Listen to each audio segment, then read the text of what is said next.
States. I know how difficult it was with the travel and the delays. Having you here has just been amazing for all of us. For those who don't know me, I am Kim's dad, and for those who do know me, I'm still Kim's dad. I'm here to tell you why Kimberly is great and why I love her, but most of you who are here already know how terrific and lovable a person she is, and for those who don't know her real well, you'll soon find out as soon as you get to meet her. I want to start out by saying how wonderful life is and how lucky I am to have everybody here today, friends, family. I have the best and most beautiful wife, Susan, who doubles as the best cook in the world. That's grandmother. I have two absolutely terrific daughters who turned out to be amazing women. My incomparable son-in-law David never ceases to amaze me, and the fact that he did this event, and it was beautiful. And I'm thrilled and excited to have Chris, my brand new son-in-law, here, who I can't wait to spend more time with. Chris, we will see who roots for the worst sports teams, but we know right now I have the Mets and the Jets, so I have the worst sports teams. And of course, we have here Marley and Adia, my two unbelievable granddaughters, who have made Susan and I feel 10 years younger. And I would be remiss if I didn't say how much we hope Poppy would make it and live for the wedding, and we miss him every day. I guess we could label my speech as a tale of two cities, a tale of two Kimmies, before and after 2008. In Kim, the early years, it was the best of times and the worst of times. She went through some rough medical issues as a kid. She spent a lot of her early years sitting on the couch in our TV room. We watched a lot of MTV videos, Sesame Street, Grease, Adventures in Babysitting, Xanadu, Pretty in Pink, and some other great classics. But she always was a trooper and never complained about having to stay in the house. During those years, I lost most of my hair, and whatever I still had left turned gray. I had to wake her up at midnight every night for 4 years and have her take her medicine. I would stare at this beautiful girl and give thanks that this wonderful child was mine, and I was taking care of her, protecting her like a dad should do. Her illness sapped a lot of strength from her. It also prevented her from running anywhere without pain or knee swelling. All this while Samantha was dashing around playing sports and rarely ever even having a sniffle. You tend as a parent to be very protective of your kids and love shielding them from pain. I loved Kimbo, the Bims, and Pushki. Kim had her special traits as a child. She was friendly to everyone and always had a smile. She would excuse herself from company at our house and go upstairs to sleep if she was tired, no matter what time it was. She loved to sleep. She loved to listen to music with me. We often had discussions about which was the better version of Name a Song. Was it 99? The Red Balloons or the Balloons? That was a major topic. We also discussed who was better, Tiffany or Debbie Gibson. But since I guess we went to the Debbie Gibson concert, Debbie Gibson was more important. I dragged her to all these concerts, and then we had discussions of whether or not Bonnie Tyler's song, Total Eclipse of the Heart, could be the best song of the 80s. I outgrew that, and don't do that anymore with Kim, except Marley and I now discuss who's going to have a better career, Danielle Bradbury or Michelle Shamwell. You have to watch The Voice to know that.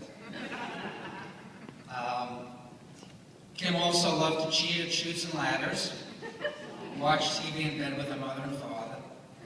But the days of aggravation that Kim gave us were only from sickness and never bad behavior. Susan and I were very lucky. When we finally let Kim leave home and go to sleepaway camp, she lasted about a week. And we had a race to Pittsfield, Massachusetts, to the hospital to bring her home.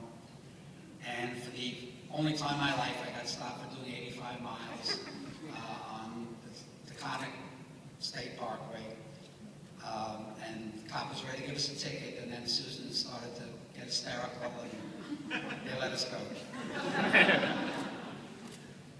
Susan taught at Kim and Samantha's high school. Most kids would shy away from letting their mother enter their high school lives and know their business.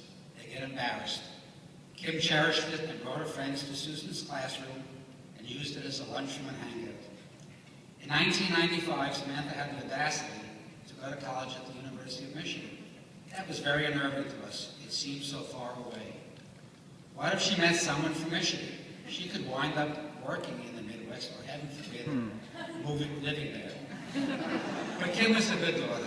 She went to the University of Rhode Island, which was about a quarter of the trip that was required to go to Ann Arbor. She was the considerate daughter. We could drive there in a little more than 2 hours. She studied education to become a teacher like a mom, which made me so proud. She surely would come back home after college, and she did.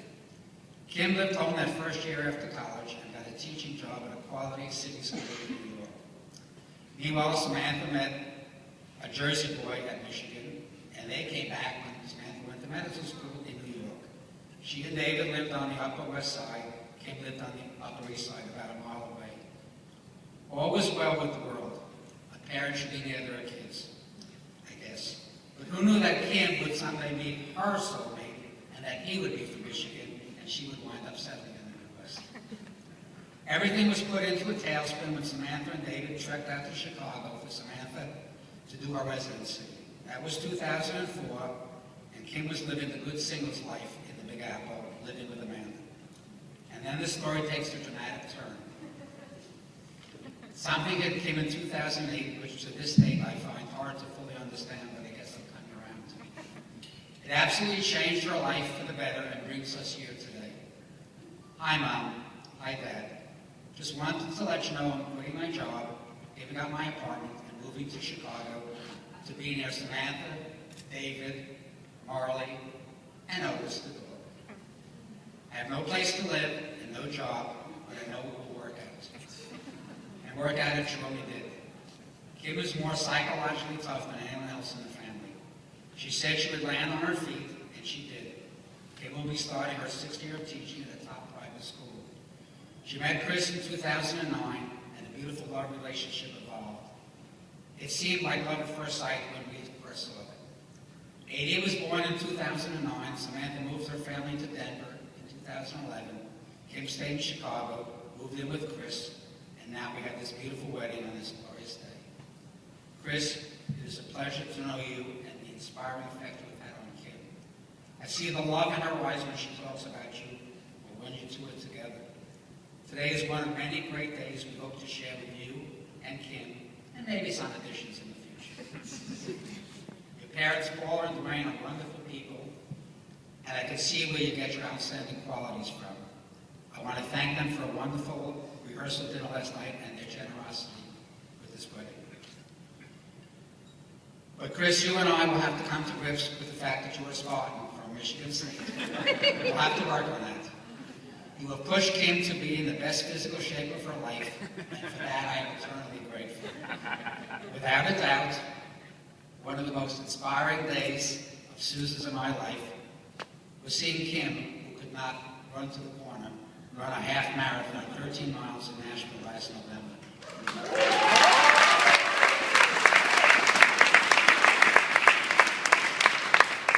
Kim, you stretched yourself to your outermost limits and finished the race. I was screaming, "Come on, Chris. Come on, Kim. Come on, Laura." It made me cry while I was standing near the finish line filming it with the iPad. It really didn't matter that most everybody had finished the race long before you. You love Miss Chicago. You run, you do fly yoga, you zumba, you shred, you bag, you softball, you do trivia night. You tweet and retweet with your third graders. You are an expert on your Prometheus board with them. You are always busy. When I ask you what you have going on later, you give me a list of 3 or 4 activities a day. You never sit down. You are always going out with a friend. I never knew someone who had so many friends. You work hard at what you do. You try new things without hesitation, and you always stay positive.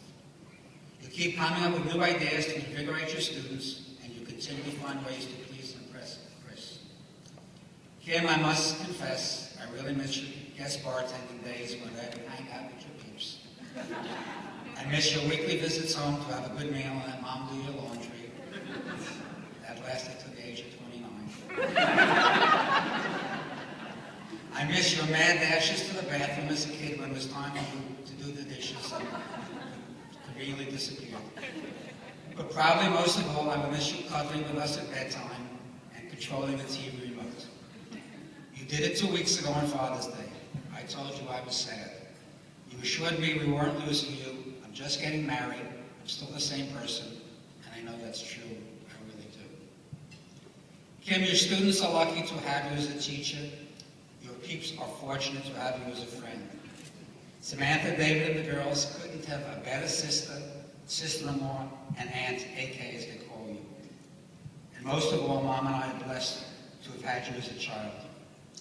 I love you with all my heart, and thank you for all the joy you have brought into my life.